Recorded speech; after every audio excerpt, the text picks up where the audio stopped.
আবু জাহেলের বাড়ির গেটে গিয়া যখন হাত দিছেন দরজায়, আবু জাহেল তাকে দেখে সমস্ত বাড়িতে ভূমিকম্প শুরু হয়ে গেছে। ডাক দিছেন, চাচা বাড়ি প্রিয়। দৌড় দিয়ে আবু জাহেল খেতে বসছিল, খাওয়ানে আসিল, আর আতো দেয় নাই, জুতো হও দেয় নাই। দৌড়ে এসে আল্লাহ নবীর সামনে দাঁড়াইয়া জোর হাতে দাঁড়াইছে, আর থরথর করে কাঁপতেছে। লোকেরা যে নিয়ত বেন্দা খাবেছি ঈদে দেখবার লেগে, এই দৃশ্য দেখার জন্য দাঁড়াইছি, না না লাড়িতে ভিডিও ভিডিও দেখতো। একজন আরেকজনের দিকে তাকায় আর দেখে বলে, দেখো রে আবু জাহেল আমাদের বড় লিডার কেমনে দাঁড়াইছে।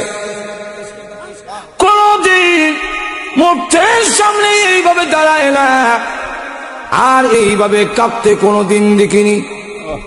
আমাদের সামনে আসলে বলে আব্দুল্লাহর ছেলে মুহাম্মদকে হ্যান করবে ত্যান করবে, আসলে তো তলে তলে তারা মিল আছে। আমরা মানি দীক্ষায় না বড় সর্দার, না মানলে কি আর সর্দার।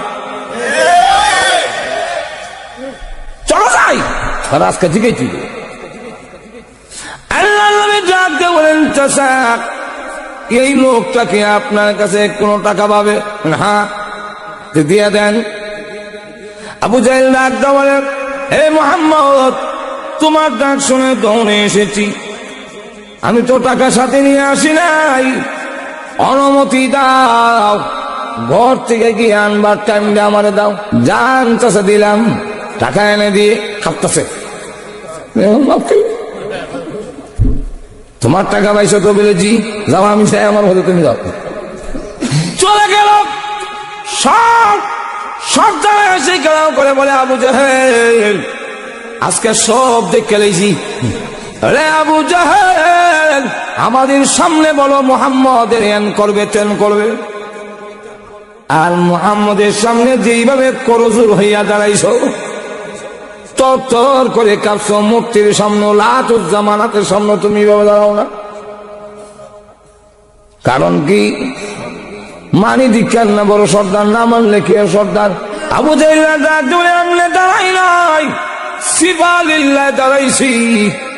সিফালিল্লাহ সিফালিল্লাহ কি বলে? আল্লাহর সিফা বেটা, আল্লাহর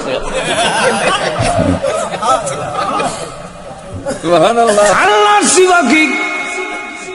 মুহাম্মদ যখন আমার বাড়ির দরজায় হাত দিছে, সমস্ত ঘরের মধ্যে ভূমিকম্প আরম্ভ হয়ে গেছে। মুহাম্মদ যখন ডাক দিয়েছে, বিকট এমন শব্দ হয়েছে, আমার মনে হয়েছে মুহাম্মদ যে কিয়ামত কিয়ামত বলে শুরু হয়েছে।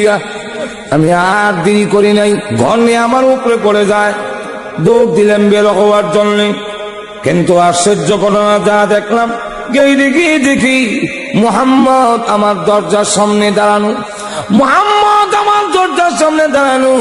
আমি তাকায় দেখি মুহাম্মদের দুই কাঁধের উপরে দুইটা এত বড় সাপ, হা করে নিচের টুট আমার পায়ের নিচে, উপরটা আমার মাথার উপরে। জিহ্বা বের করে বলে, পয়সা দিবি না ফেরের ভিতরে আইবি?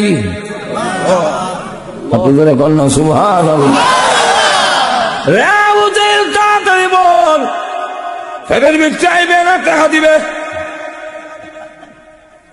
আমি যদি টাকা না দেই, সাপের পেটের ভিতরে চলে যাই, তাহলে এবার বলো তোমরা কি চাও আমি সাপের পেটে চলে যাই? না, চলে বেঁচে দাও। ওই যে আল্লাহ নবী কই থেকে দেখবো, এক নবীর সাপ কাদের মধ্যে সাপ হইতো, কই থেকে? নবীর কাদের মধ্যে কোন সাপ নাই, কিন্তু আল্লাহ দেখাইছেন মুজিজা। মুজিজার ঘটনা যদি বলতে যাই, আজকের রাত্রিতে শেষ করা যাবে না। অনেক মুজিজা দিয়েছেন বিশ্ব নবীকে।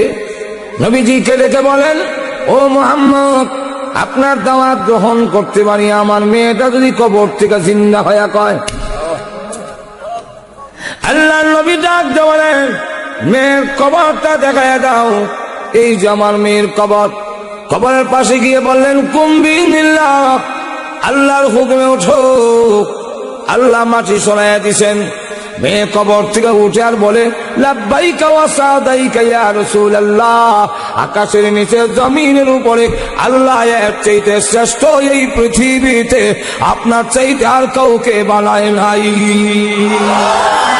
এই মুজিজাগুলো যদি বলতে যাই, কয়েক হাজার মুজিজা লিখেছেন এক কিতাবে, শেষ করা সম্ভব নয়। রাখলাম মুজিজা। এরপর একটা হইল ওয়াফাতুন নবী। নবীজির জিন্দেগীর একটা অংশের নাম ওয়াফাত। এটাও যদি সুযোগ পাই শেষে বলবো না, নবীর ওয়াফাত হয়েছে না? ওয়াফাতের সময় এটাকে ওয়াসালও বলা হয়, ওয়াফাতও বলা হয়। আমার কাছে এই কিতাবও আছে, সিরাতুন নবী ওয়াসালুন নবী সাল্লাল্লাহু আলাইহি ওয়াসাল্লাম। আমার লাইব্রেরি জমা আছে কিতাব, কিছু না হলে দেখতে পারেন। অনেক কিতাব খালি সিরাতের উপরে, কথা বুঝছেন? ওয়াসালুন নবী সাল্লাল্লাহু আলাইহি ওয়াসাল্লাম, বিশাল। রাসূল পৃথিবীর থেকে বিদায় হইছেন, আমরাটা ইন্তেকাল। রাসূলের নাম হইল বিশাল। রাসূল পৃথিবীর থেকে খালি শুধু একটু বিদায় হইছেন, খবর রাখার পরে আল্লাহ আবার রূহ ফেরত দিলেন। বুঝছেন? এটা যদি সময় পাই পরে এই সম্মুখী ঘটনাগুলো ঘটলো, এটা পরে বলবো যদি সুযোগ পাই। রাজি আছেন? আরো যখন রাজি আছেন, তাহলে এখন আসুন একটু মিলাদো যাই। আমরা বলে, দুনিয়ার মানুষ, আমার ছেলের জন্মের সময় কি হয়েছে শুনো। আমি তাকে দেখি আকাশে নয়, অসংখ্য অগণিত তারকা আমার ঘরে এত কাছে এসেছে, আমি আমেনা ইচ্ছা করলে তারকাগুলো হাত দিয়া ধরতে পারতাম। তাফসীরে নূরুল কোরআনে এই আনছেন হযরত আব্বাস রাদিয়াল্লাহু আনহুর কথা, যে উনিও বলেন, আমি ধরে গেছিলাম, আমার বাতিতে দেখতাম, গিয়া দেখি সান এত কাছে, শুভ সাদের সময় সে তো সানটা হল রয়েছে। আমি এত কাছে দিকে এদিকে একবার মোহাম্মদের দিকে তাকাই, আবার সামনের দিকে তাকাই দেখি আমার বাতি যাওয়া সামনের দিকে মুচকি হাসে।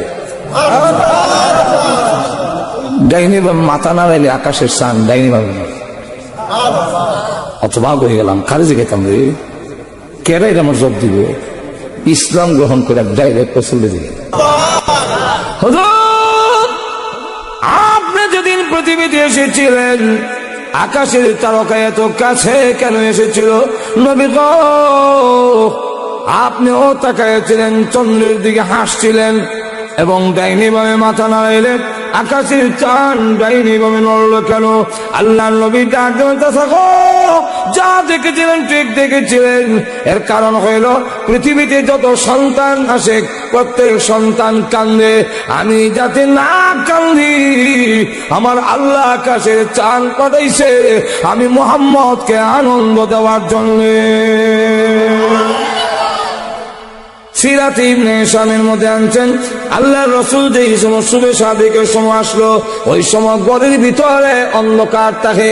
সুবে সাদিকের সময় দরজা খুললে বাইরে প্রসাদ, ঘরের ভিতরে আন্দাজ। একটু জোরে কর না। এমনি তাকায় দেখি সারা ঘর আলোকিত হয়ে গেছে। যেই দাসী উম্মে আইমন খুলে নিছে, চার চেহারা পর্যন্ত আমার ছেলের আলোতে দেখা যায়। আমার ছেলে দুনিয়াতে এসে সাজদায় পড়ে গেছে, মারির মধ্যে কাপড় ধইলা এক মুষ্টি মারি এনে উপর দিকে ছুঁড়ে মেরেছে, আর তার জবান দিয়ে মহান আল্লাহর প্রশংসা বের হয়ে গেছে।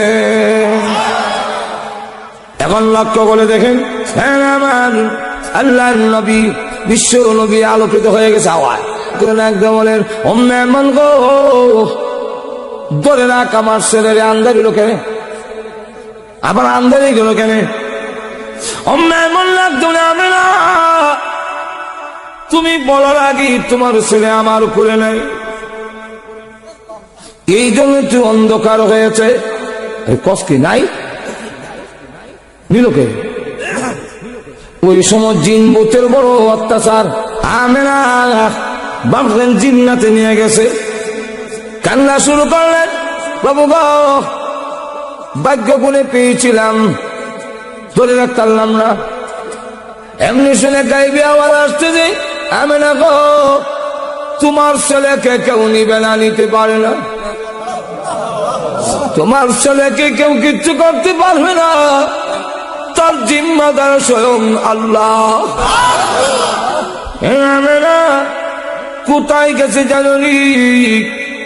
সারা পৃথিবীর মাখলুক গুলো দরখাস্ত করেছে, দিনে বলে প্রভু গো বিশ্ব নবী যিনি হবেন দিনের মধ্যে পাঠাও, আমি দিন গৌরবান্বিত হব। রাত ডাক দিয়ে বলে আল্লাহ আমার রাত বানাইছো, এমনি আমার কেউ দেখতে পারে না, চোর দেখায় সাপ বিচ্ছু সবগুলো রাইতে, আল্লাহ রাইতের মধ্যে মুহাম্মদকে পাঠাও যাতে আমি সম্মানিত হতে পারি। যেরকম থেকে আল্লাহ রাব্বুল আলামিন দুজনের দরখাস্ত মঞ্জুর করে এমন এক সময় বিশ্ব নবীকে পাঠাইলেন যেটা দিনও না রাইতও বলা যায় না। অসংখ্য গণিত মাখলুক গুলো দরখাস্ত করাতে বিশ্ব নবীকে দেখার জন্য।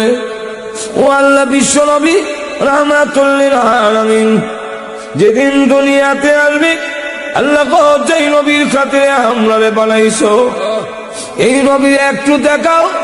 আল্লাহ রাব্বুল আলামিন তাদের দরখাস্ত মঞ্জুর করে সিরাতে ইবনে হিশামের মধ্যে লেখে আল্লাহর নবীকে ফেরেশতার কোলে উঠাইয়া ও আমিনা মাশরিক থেকে মাগরিব, পাশ্চ থেকে প্রতীচ্য, পূর্ব দিক থেকে পশ্চিম দিক পর্যন্ত তাম দুনিয়া ভ্রমণ করাবার জন্য পাঠাই দিছি। কিছুক্ষণ পরে আবার তোমার কাছে পৌঁছে। এই ঘটনা কেন ঘটলেন? এগুলার নাম হলো দালাইলুন নবী। এই ছেলে তো সাধারণ ছেলে না, নবী হলো রাজি না। এখন আসুন মিলাদুন নবী, যা কিছু ঘটছে, যা কিছু আলোচনা, ওইটার নাম হলো মিলাদুন নবী। এটা আলোচনা করলেও সোয়াব। মিলাদুন নবী কি? মিলাদ হইল শুনেছি হাদিসে দেখিলে আপনাকে যে বালের গোলা জজিয়ে পড়ে হাবিবাল্লাহ দাউজিলা ফি খাইয়া যাইয়া। এটার নাম মিলাদ না। মিলাদের আলোচনা করা মুস্তাহাব। আর তুই ধরে কন আর রাসূলের সিরাতকে অনুসরণ করা উম্মতের জন্য ফরজ। কথাটা বুঝছেন? আর মিলাদের আলোচনা করা মুস্তাহাব, করলে সওয়াব হবে। রাসূলের জন্মের সম্পর্কে আলোচনা করলে শুনলে সওয়াব আছে, কিন্তু পালন করণ যেত না। আর সিরাতুন নবী পালন করা যায়। আর তুই ধরে কন রাসূলের জীবনের মধ্যে নামাজ নাই। আর তুই ধরে কন আমরা নামাজ পড়ন সুন্নাত না ফরজ? রাসূলের জীবনে তো রোজা নাই, পর্দা নাই। আমরা দিয়ে আশিক রাসূল পর্দা মানে না, এগুলো হিসাব বেদিন তো খাওয়া নলমাতের টিফা খাইলে ভালো লাগে যেরকম, ঠিক কিনা? যেই পীর পর্দা মানে না, মুরিদ নিয়ে দিয়ে ফাউচি পায়, এটা যে বললো মিস্টার ইবলিসের মধ্যে কোনো সন্দেহ নাই। জামাই রে যা দেবে তাহল নাই, জামাই ধরে যা থাকা হের দ্বারা থাকতো কেমন বদমাইশ চিন্তা করে। জামাই যখন বাদ দাও না গো, বাদ দাও হলো না, তোমার আত্মকে তো অবশ্যই গেছি। আপনারা কাছাই তো আইসেন, কথা বলছেন কাছাই তো ভালা কাছাই, কিন্তু ঢুকে দেবো না সুযোগ পাইলে। আরো তো এখন সতর্ক না থাকলে ঐতিহ্যবাহী একটা গ্রাম কাছাই, যেরকম ঠিক না ঠিক না। আলিম ওলামা, কথা বলছেন আলিম ওলামা আব্দুর রহমান নুরি, আব্দুল ওয়াহাব সাহেব রাহমাত বরকাতুহুম, তাজউদ্দিন রহমাতুল্লাহ আলাইহি সহ বহু আল্লাহর ওলিরা মাটির ঘুমায় আছে। এদের প্রচেষ্টার কারণে বেদাত মুক্ত একটি গ্রাম কাছাই গ্রাম যদি সতর্ক না থাকা হয়, বন্ধরা ঢুকে যাবে ঈমান আমল নষ্ট করার জন্যে। বন্ধতে বুঝবেন কেমনে? বুঝলে এইটা দি পর্দা করে না, মুরিদ যেগুলি আট মারে জোরে কর না। শরীয়তের বিধান যদি না মানে বুঝবেন এটা বলি না, জোরে কোন ঠিক কিনা। আর জোরে কন। একটা হইলো গণনা কমে মনে ঘুম ফিরে গেছে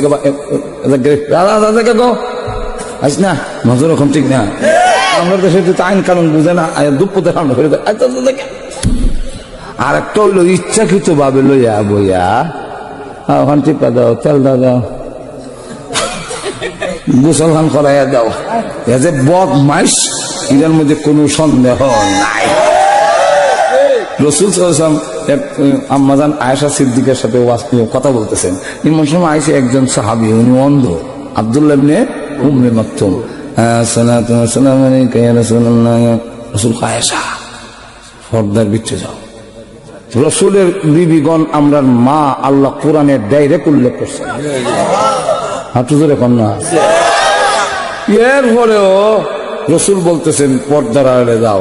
আম্মাজান আয়েশা তো খুব বুদ্ধিমতী মহিলা, উনি যাক দেখ হুজুর আমি পর্দার দিয়ে কি করতাম, উনি তো চোখে দেয় না, আমি কথা কইতাম না, বইতাম দেখতে মতো।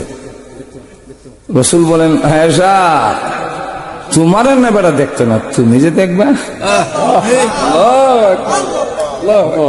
চিন্তা করছেন? আর এখন মারিফত গুলো, মারিফত এটা মারিফত না মরবার ভত।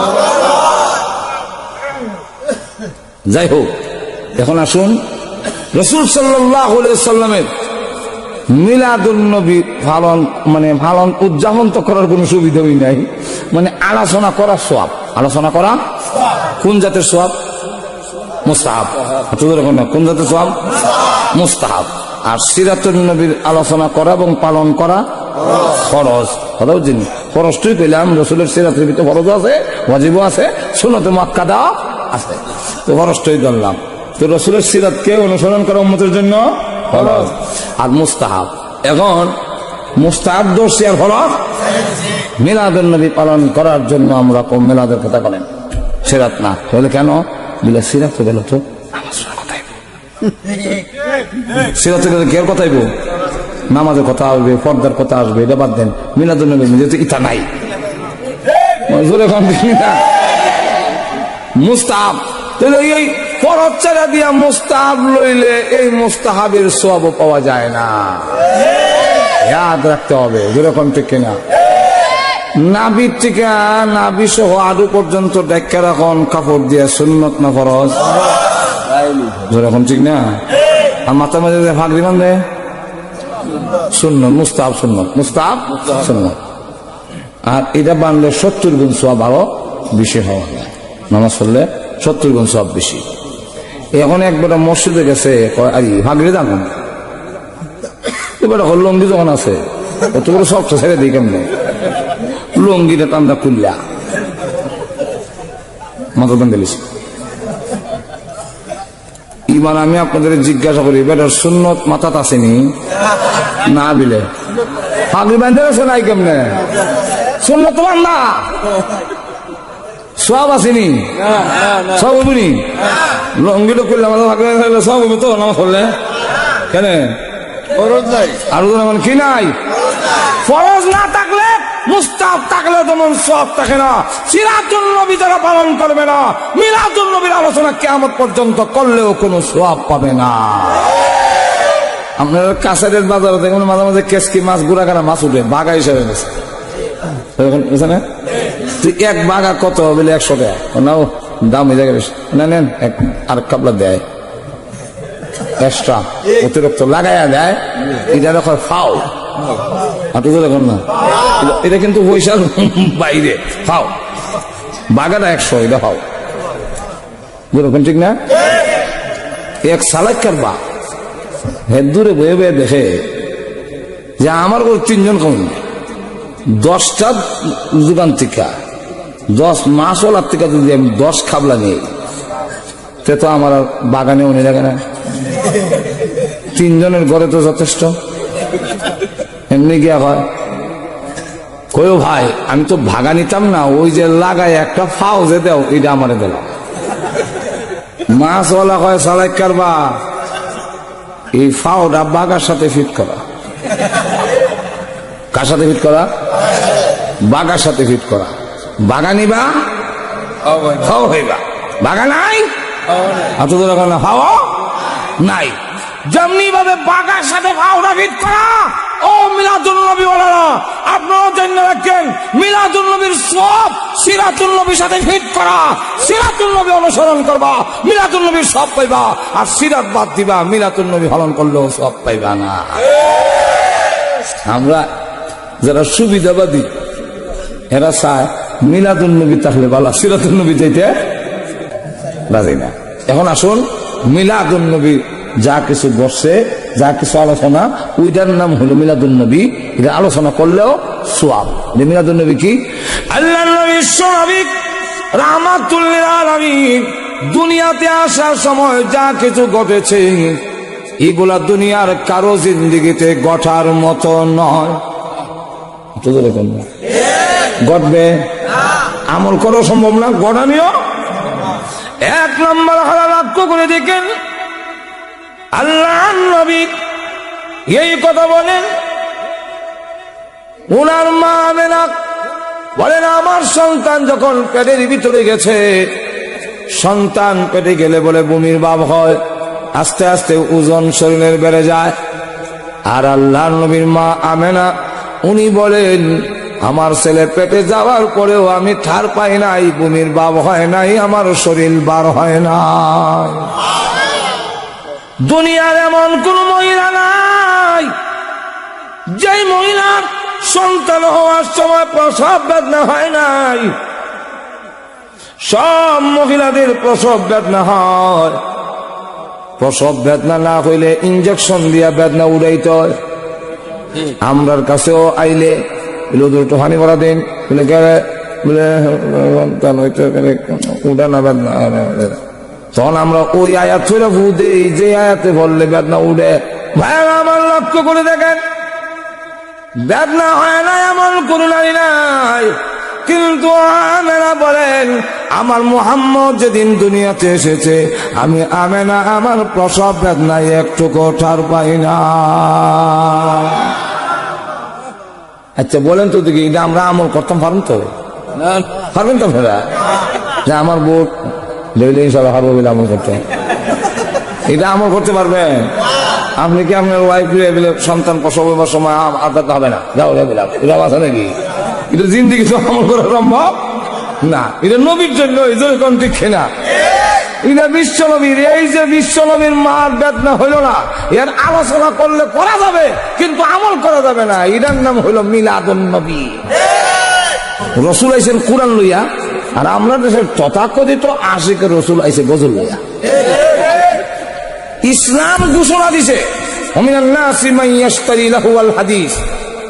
তাফসীরে রুহুল মানিতে আনছেন, মুসলমানের জন্য গজল বলো, নাচ বলো, গান বলো, সঙ্গীত বলো, গীত বলো, সবগুলো তোমার জন্য জায়েজ না। কেন জায়েজ না? তুমি সুবহানাল্লাহ বলবা, তুমি আলহামদুলিল্লাহ বলবা, তুমি আল্লাহু আকবার বলবা।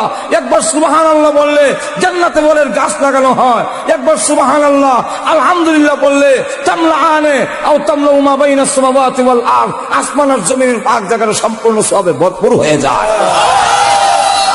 একবার আল্লাহু আকবার কইলে তাকবীরাতুন ওয়াহিদাতুন খায়রুম মিনাদ দুনিয়া মা ফিহা।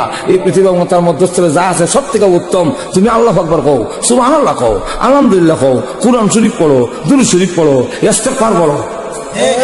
এত জোরে কর না, এটার কি সওয়াব? এটা তো কোনো সওয়াব নাই। জোরে কম ঠিক কিনা? এর লেগে এখানে লেখছেন সঙ্গীত পর্যন্ত নিষেধ। হ্যাঁ, আমরা একটু মজা লাগে না? মজা লাগবে, লাগে একটু মজা। আচ্ছা যাও, একটু মজা যখন লাগাইতা। এ দুনিয়া যতই দেখো, মনে আছে নি? আপনা ময়রা গেলে সবই হবে বেগানা। যেরকম ঠিক কিনা? কথা তো বলা, যেরকম ঠিক কিনা?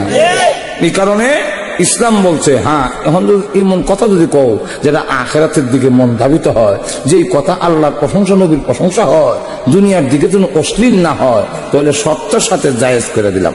এখন লক্ষ্য করে দেখেন যে সত্যের সাথে দিছে, কে সাথে দিছে? এক নম্বর শর্ত অশ্লীল হইতে পারিবে না। যেমন এক বেলা দিয়ে একদিন ওয়াজের মধ্যে কইতাছে, শিশিরেতে কি বীজে মাটি বিনা বর্ষণে, পত্রেতে কি হয় গমিলন বিনা দর্শনে। এটার মধ্যে কিছু অশ্লীলতা আছে। সুলমলিরে তরুলতা কেন কষ্ট মনের কথা, আরে জঙ্গলেতে তাইকা বুঝি দেখ নবীরে। এটা আনছো কর্তিকা তালরা কোন তালে? বেদের মেয়ে দুষ্ণায় আমায় কথা দিয়েছে, আরে সব জঙ্গলেতে তাইকা বুঝি দেখছো নবীরে। ঠিক কিনা?